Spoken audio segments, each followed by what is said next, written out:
Nataka kuchukua hii nafasi kuthank wale watu ambao wote wamenisupport kwa gospel music. Hii nimekuwa nikiimba for this time na sasa imefika mwisho. Nimeamua nianze kuimba ma love songs.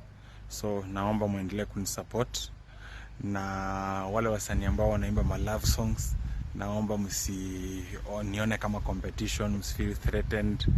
To work pamoja ndio tuweze kufikisha muziki mahali nafaa kufika. So bye bye gospel industry.